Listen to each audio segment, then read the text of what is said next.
Welcome back to Hanging Out with Successful Bar Exam Takers. And I have a story and a person for you today that I am really, really excited to share the story and to have you meet. And welcome everybody to Abigail Seymour, who is a new member of the North Carolina Bar. How are you?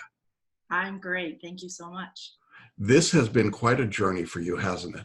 It really has, yes. Yeah. We've got a lot to unpack here today, a lot to tell people, but I want to make sure that everybody knows that the end of this story is a very, very happy tale. You passed the UBE in North Carolina in February 2019.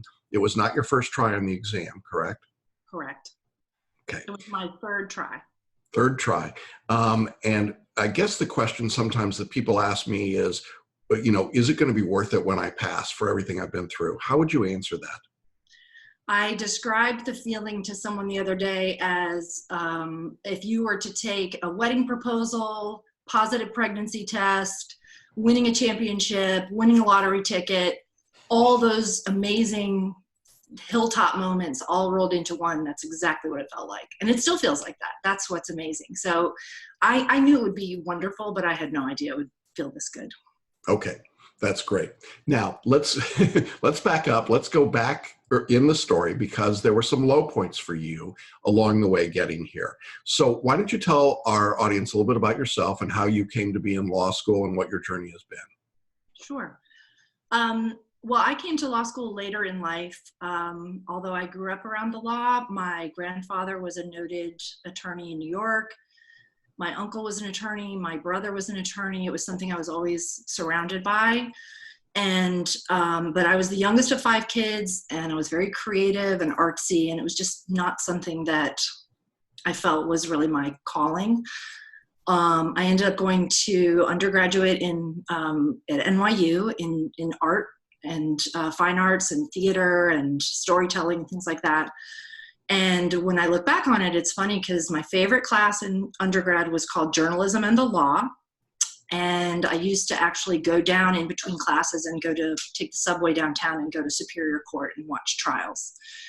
So it was always something that was really interesting to me. But I was also very adventurous and, like I said, had been very creative. And nobody had ever said, you'd make a great attorney. It was more like, you'd make a great writer or an actor or a photographer. So I sort of went in that direction. And instead of going to law school, I ended up selling everything and moving to Spain, which was a fantastic experience in and of itself. But during those years, it was almost like the ship sailed because I didn't go to law school right after college. So I lived abroad and I did writing and I did photography and I did all those wonderful creative things, but I had always been a little sad that I'd never pursued going to law school. So I had a career as a photographer for a long time. I was a journalist, but I really always wanted to go to law school. And having lived in Spain for 3 years, I spoke Spanish. And after I had done photography for a long, long time, I said, I think I'd like to work with my Spanish again. So I started working with a nonprofit and, of course, ended up working with the immigration attorney and said to her sort of as a secret, well, actually, I've always secretly wanted to be an attorney. And she was like, oh, you have to do that. And I was like, well, I'm not young anymore. That's over. She's like, well, it doesn't matter. You have to do this.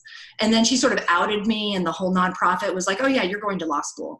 So it didn't obviously take much pushing because I was like, well, okay, if you guys think I should do this. So I applied to law school in 2014 and I got in and went to school, but I was, I think, the second oldest person in my class, which I always had sort of a chip on my shoulder about. But I loved law school. It was a wonderful experience and I felt like I was absolutely in the right place. Okay. So you graduate law school in 2017, right? 2017. I had, at the time, 2 small children, a 3rd grader and a 2nd grader. And maybe another part that I hadn't even told you is that during my first year of law school, my sister, who was my best friend, she was very ill with bipolar. And the first day of my 2nd semester, she died by suicide. So it was just an awful, dark moment. And everybody was like, are you going to quit school? And everybody was so supportive and so wonderful. But it was a really tough thing to bear for our whole family. And it was really tough. But I wouldn't dream of having left school because it was my happy place. I remember somebody was like, law school is your happy place? Like they thought that was really strange, but it was a salvation for me to get lost in the stories and in my own journey forward. So, and I knew my sister would want me to keep doing this. And so, Yeah. so that was part of it. So yes, but I did go ahead and finish in a normal amount of time. I didn't take any time off, and I graduated in May of 2017. Okay. And then you sat for what was then the North Carolina bar, not the uniform bar exam, because they switched in 2019. So you sat for the regular North Carolina bar, and you studied the way I assume most law students do. You went to one of the big box bar review courses and you I sat in the did. classroom. Right. I remember laughing my first year because they sort of, it was like gateway, like they signed us up with all this free stuff. And I was like, oh, okay. And somehow I was committed to this huge, expensive program, but it was very well known. And I thought, okay, well, it's been around a long time. But I have to be honest, as slick and good as that program is, it never felt right for me personally. I know a lot of people have succeeded with it, but I just felt already pressure, knowing that I had to jam in my studies into, I guess, 10 weeks and had so many other things going on. And so I had signed up with a big box bar review and sort of tried to clear the decks to study for the July bar. Okay. And you didn't pass in July of that first year. So now the feeling is pretty awful, obviously. What's your plan at that point? You've got two small children. You've just finished these 3 years of schooling. You obviously have a successful career outside the law. Did you think, maybe I should just walk away from this? Well, and to make it even more crazy and dramatic, I received my letter in August of that year. I'm trying to think, at the end of August. And I remember I was opening my letter, but I was clutching an ice pack to my side because that very day I had gone in to get a needle biopsy because I had felt a lump. And I thought, oh, it's nothing. Everybody's like, oh, it's nothing. Spoiler alert, it was not nothing. The day after I found out I had failed the North Carolina bar, I went to my doctor and he said, you have breast cancer. And it was absolutely devastating. And oddly, because it was so devastating, the bar failure rather, seemed almost dumb. I mean, I was just like, who cares? It was so painful, but this was even worse. Yeah. And it was a very terrifying experience. And so in many ways, I kind of buried the grief that I felt about the bar because I really didn't know what was going to happen. I wasn't able to tell my children for another week till I could find out what was going on.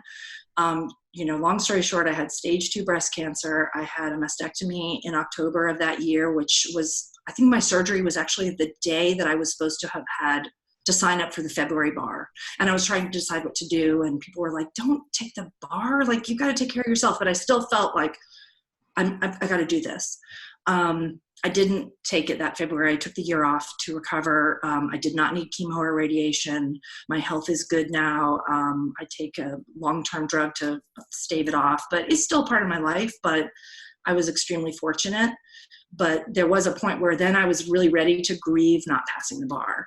And I remember the moment where I was like, it's time to really be sad about that because it was heartbreaking. Yeah.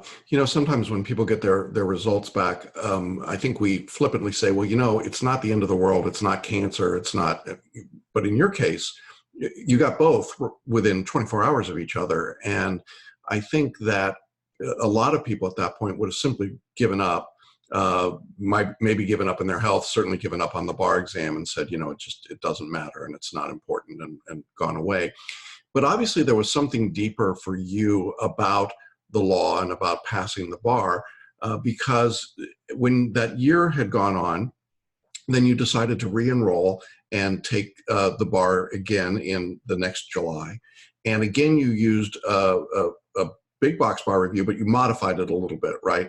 I did. You're right. I used another sort of again, I felt like that wasn't right for me, but I hadn't yet discovered your program. And I will say that was partly because you did UBE, but not North Carolina. So it was not Right. something that was on my radar. It was not a state that you were teaching to. So I hadn't discovered you, and I basically sort of cobbled together my own program, which I don't recommend. But I put in a lot of hours, and I made the flashcards, and I did lots of study questions, and I was doing, what you're supposed to do. and I sat for the July 2018 bar, and I felt better. But then I came out of there and I said, I'm never doing that. I'm not going to put myself through that anymore. I said, my body can't take it. Like, sort of what you're saying, you know, I thought this is not worth my health. Like, this stress of this is too much. And I said, I think I dropped 15 points. I'm not doing this again. And I got my letter saying, you know, sorry. And I didn't even care. I was like, yeah, I know I didn't pass. And I wrote a way to get my score. And to my shock, I had actually raised my score by 14 points, and I was only off by a few. And it was like, oh, well, that's a horse of a different color. It just changed my whole perspective, because I thought, well, first of all, I'm completely wrong. My instinct was that I had done worse, and I hadn't. And it re-energized me. And I just thought, you know, I'm close enough to this darn thing. I've gone through, you know, I was willing to try again. Yeah, but of course the exam now is going to switch formats. So now you go from a state-specific test to the uniform bar exam, given in about 35 states at this point.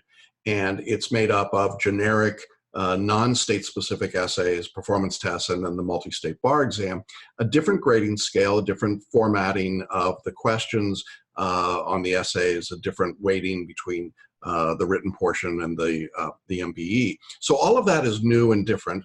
Plus, you're, as I recall the story, you're still trying to deal with the after effects of the medicine that you're taking for breast cancer, which I know from experience of my own family members can be devastatingly difficult to deal with.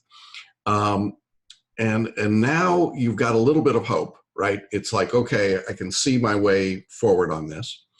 And you reached out to me and you wrote me a really passionate, very memorable email in which you sort of laid out your story for me, along with a few other things we haven't talked about yet, and basically said, so, you know, what do you think? I got a shot or not? And my thought was, well, as close as you came in North Carolina, and the determination, and anybody that's willing to fight their way through breast cancer and survive that and still want to take the bar exam, heck yeah. And so I said, you know, come into the course. I mean, absolutely, we want you here. And you signed up initially for what we call our basic coaching program, which meant I wasn't working with you individually, although later we did some work together. But you were part of the course. You had all the materials, you had the Facebook group, you had group coaching, all of those pieces, right? Am I getting that story correct? Right. Well, and what's important is from my perspective is that I realized my MBE score was kind of stuck. And I felt like my essays were pretty strong, even though they were about to shift. So I basically Googled how to raise my MBE score. And I stumbled upon one of these videos. And I think it was Amanda's, Miljenovic. I always get her name wrong. Miljenovic, yeah, she's one of our group coaches, right? She was an Elon grad and had also done the North Carolina bar, and she became my bar coach. But I saw her video and I just was like, this is for me. There was just something about it. I was like, if this woman, she had taken the bar 9 times. It's a great video if you haven't seen it. And I was like, this is for me. And I just knew somehow that it was right. So yes, I signed up for the basic and I started. One of the things that you talked about that helped me a lot was that everybody's got to put in 250 to 300 hours. But depending on your life, you've got to start at a different time. And that was the one thing I hadn't heard from anyone else. Was I thought, I can't jam 300 hours into 10 weeks. It's just not the way my life is. So you said, you know, you should be starting 4 to 6 months in advance. And sure enough, I started in October to study for February. And I recommend that to everyone because it was extremely helpful to me. Now, you also used photo reading, didn't you? I did. Well, let's talk about photo reading because that often comes up for people and they say, what is that thing? Same thing. I was sort of like, I don't know, you know, I don't know how electricity works. I just know that it works.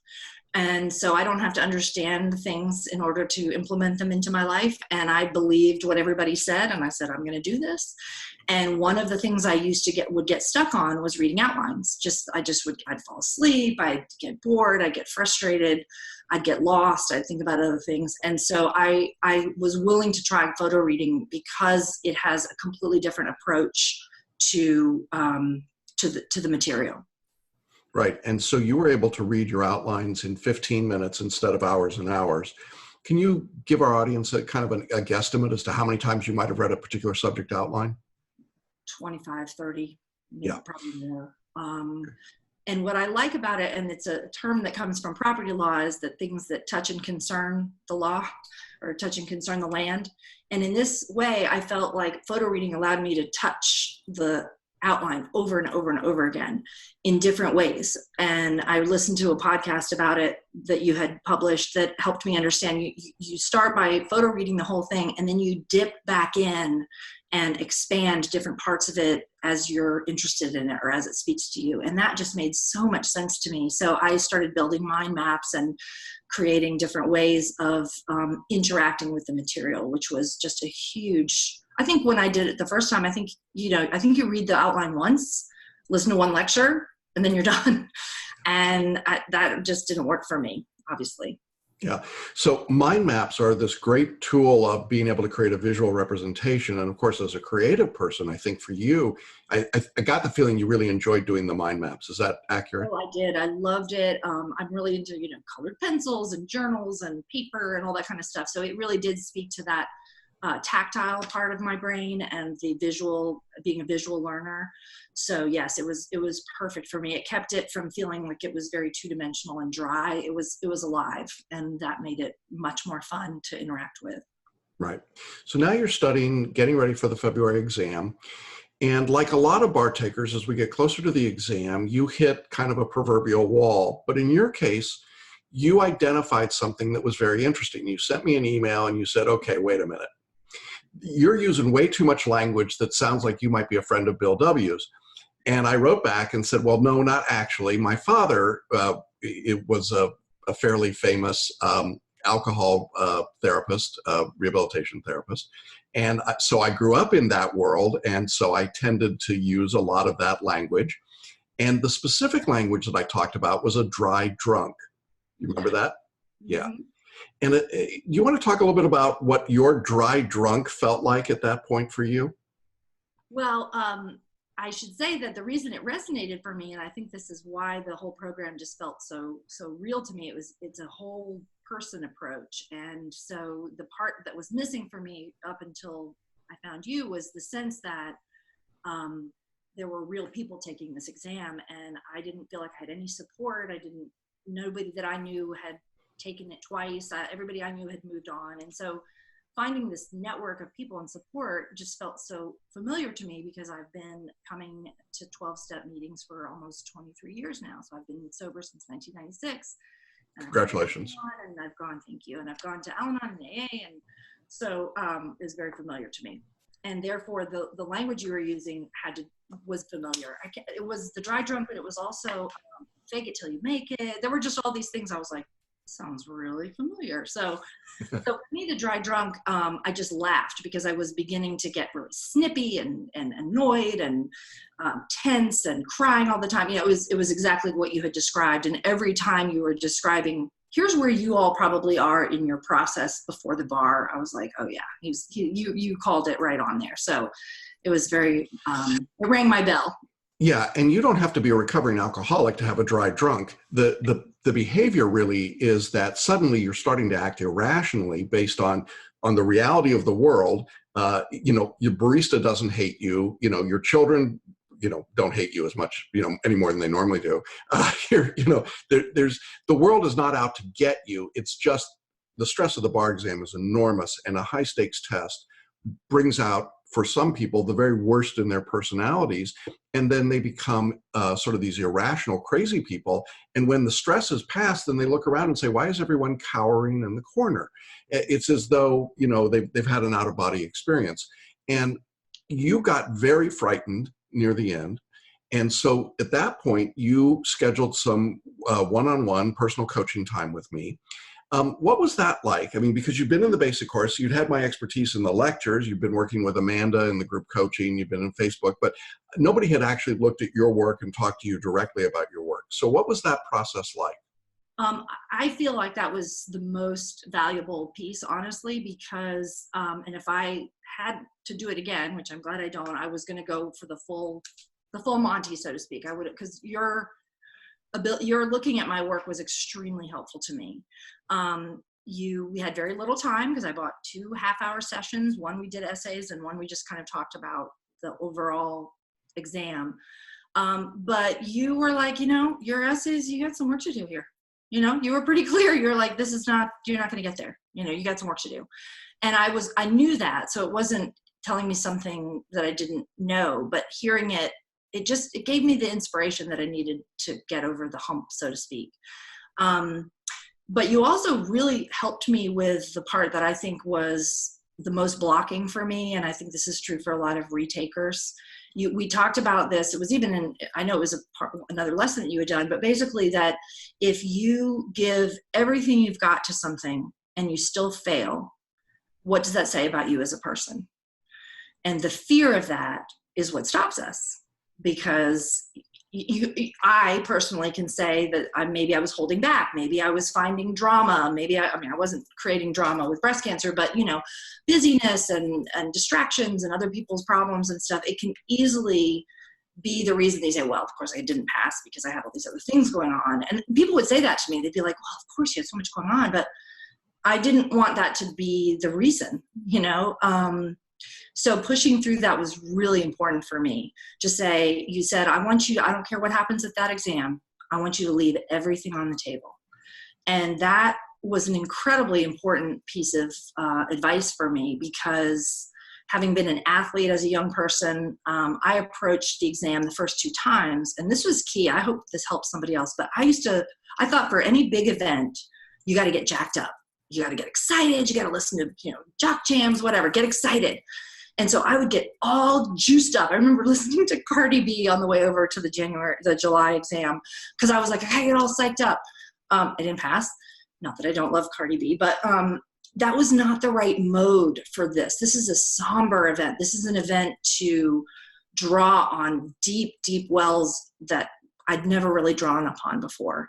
So it was a whole different approach. So that was a big moment for me. And that was what you lead up to for all of us. You know, you've got a lot of podcasts about it, lots of meditations and preparation for the exam day. It was completely different from what I thought I'd had to do before. Yeah. Thank you for that. Your daughters, right? You have 2 daughters? I have a daughter and a son. Mm-hmm. Daughter and a son. Okay. What was their reaction to you studying for the bar for the 3rd time? What did they think about this process? Well, my daughter was, my son lives with his dad, so he was over here some, and, but also very supportive. You know, he'd be like, hey mom, are you gonna finally pass that bar? But my daughter sacrificed a lot, especially near the end. She'd be like, I'd like to have friends sleep over. And I was like, I can't have kids in the house. I can't, you know, you guys gotta, you know, there was a lot of giving up that she had to do. But she said later that I think that it's inspired her to fight through things. You know, I hope. I mean, she hasn't really articulated that, but I think it's made her a little tougher. But she had to put up with a lot. She really did. Yeah, and I wanted to ask about that, because I think often we forget that we don't do this process in isolation. There are other people in our world, and they're watching, and certainly your children are watching, and they want to know, you know, how do I deal with a test? How do I deal with high stakes? How do I deal with adversity? Your story is remarkable on so many levels, the adversity that you've overcome. And I would think that even if your kids may not, I mean, they're pretty young still, they may not fully appreciate it. In a few years, they're going to look back and go, holy cow, you realize what mom did?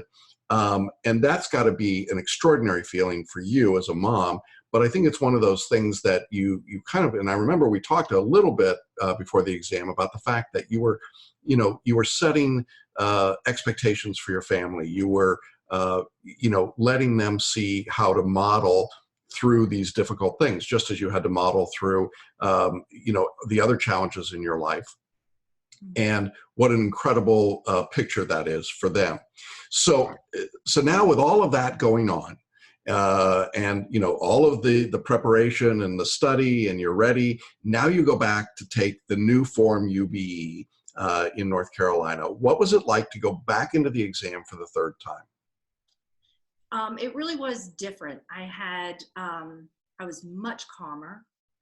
I followed every bit of directions. One of the things I really appreciated was you all send out an email the night before, the morning of, the night of this. Here's what you guys need to do today.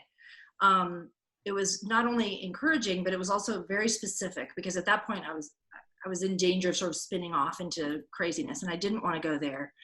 And you, at the very beginning of the program, said, you know, you guys got to exercise, you got to take care of yourselves. And so knowing that that was a priority, I stayed in a hotel. I brought my yoga mat. I brought earphones that I could do paraliminals. I stayed very quiet. And one of my favorite things is that you recommend that we dress for the bar. And some people don't like that, but I like dressing up anyway. But it's not about dressing up. It's about being a professional. And that felt right to me.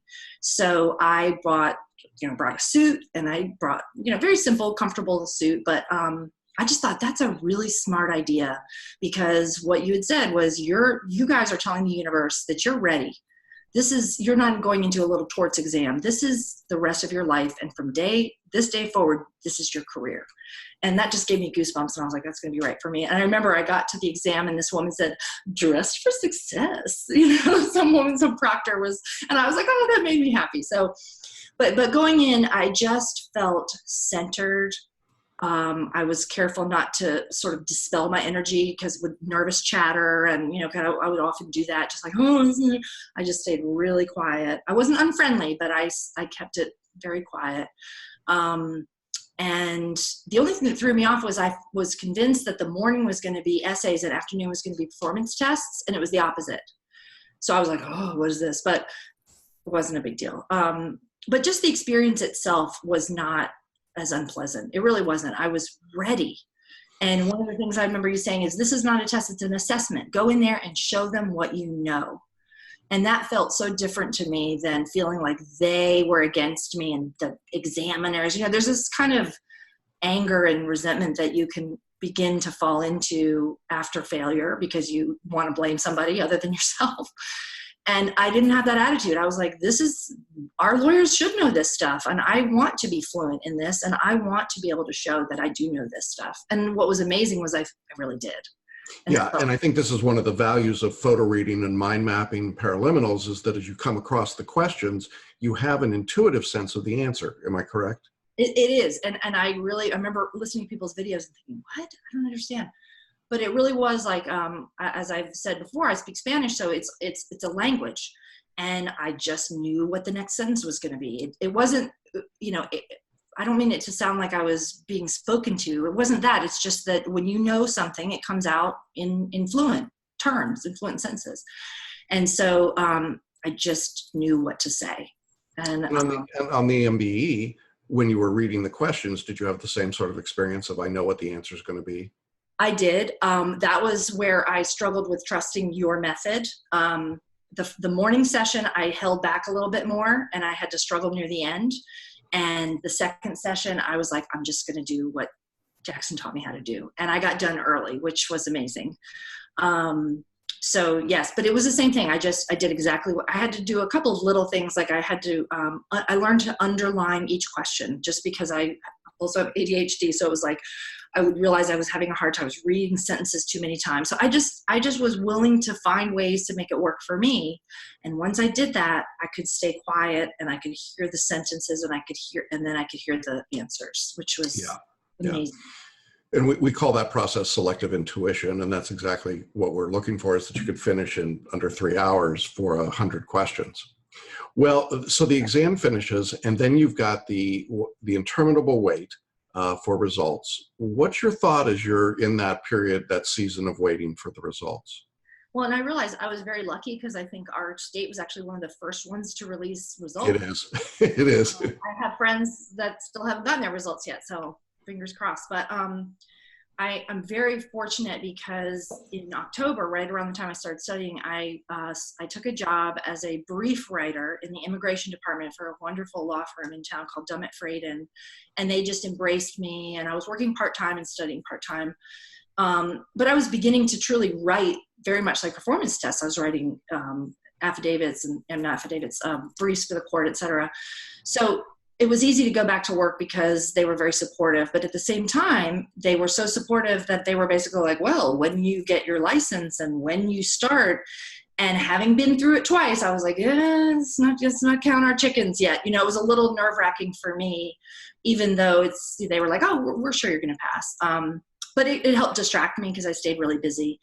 But I started to get a little bit weird near the end. I was very anxious. I signed up for this thing called informed delivery because our results come in the mail. I did not know this exists, but you can get the post office to send you a scan of every piece of mail that's coming into your mailbox that day.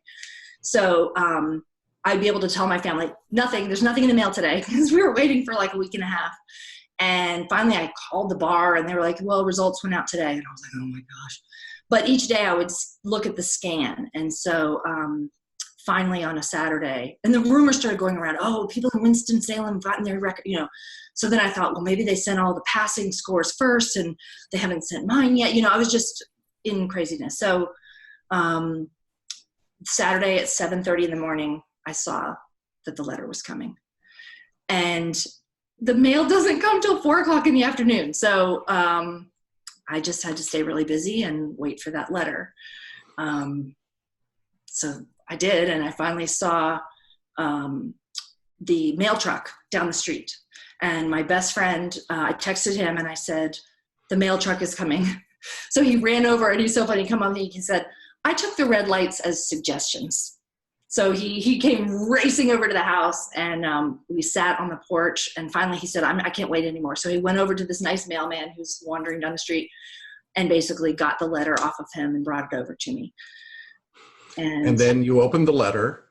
I opened the letter. Your friend took a picture. My friend took a picture. I was also FaceTiming with my friend Meg.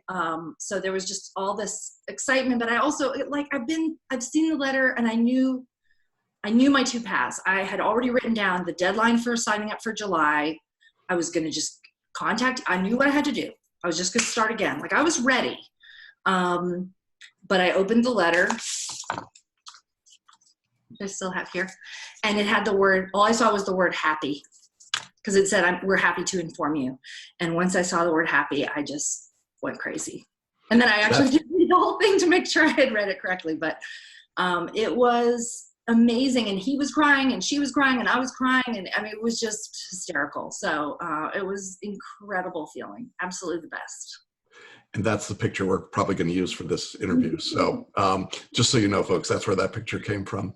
Do you want to share with us what your scores were? The passing score for North Carolina is 270. And I looked it up. That means that I'm able to practice in 26 jurisdictions. Mm-hmm. Most importantly, New York and DC. Mm-hmm. I got a 272. And that's fine. But I raised my score from the last time I took it by 11 points. That's huge. Which is huge. A lot of it came on the essay side. My MBEs went up. I think my MBEs went up 4 points. I was, of course, wanting even more, but I remember you telling a story about somebody who called you up and was like, I passed, but I didn't get the score I wanted. And I remember thinking, wow, what a jerk. But of course, then I was like, oh, I wish I gotten even more, because I wanted to be able to, whatever. It doesn't matter. I could care less. I'm so thrilled. So I can now practice in any of a lot of places. I mean, 26 states, and there's some big ones there: New York, Illinois, Massachusetts. I mean, you got a bunch. So that's got to be an extraordinary feeling. What did your kids say when they found out? My daughter was at a birthday party at the skating rink, and she and all of her friends said, "Yay, congratulations." It was really cute. So they were so thrilled. And then my son, who apparently he's a big Fortnite player, he said, "Oh, good, now Mom can help me sue Xbox." And I was like, what happened with Xbox? But he's got some beef with them. But he's really proud too. And he's partly my inspiration. He's actually adopted from Guatemala, and part of my inspiration for doing immigration law has to do with his origins and his life. And I'm hoping to be able to take him back someday. And I tell him all the time that he's the reason I wanted to go into immigration law in the first place. So. Oh, that's fabulous. Well, what a story. I mean, on so many levels, what a story, Abigail. And so proud of you. I guess, to sort of wrap up, two things. One is I would love to get any advice that you would give people as they're sort of starting the journey or looking around or thinking about it. And then before we finish up, I can't finish up without asking you to yell, I've got my life back. I think, Dave Ramsey-esque of us. But before we do that, I mean, anything that you would like to share with our audience or with people that might be watching or listening? Because I know this is going to inspire an incredible number of people. It's a terrific story. And I'm sure there's some folks sitting out there watching this going, I don't know, can I do it? Well, I have a couple of friends who I have gone on this journey with me, and one of whom missed by 1 point. And my heart is just breaks, because I know that feeling.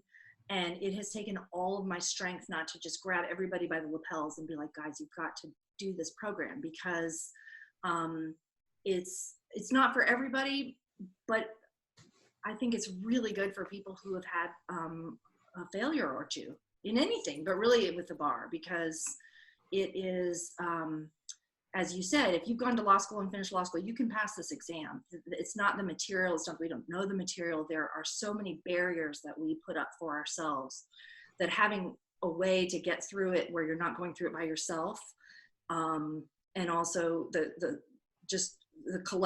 method of teaching that you have, but also just the group collective support has made a huge difference for me. So I feel like people who have just been like, oh, I don't know if I want to do this, it's so worth it. And like I said, if I had gotten bad news, I was ready to analyze those with you and go through it again, because I was just like, I'm going to keep doing this till I pass, because I know this works.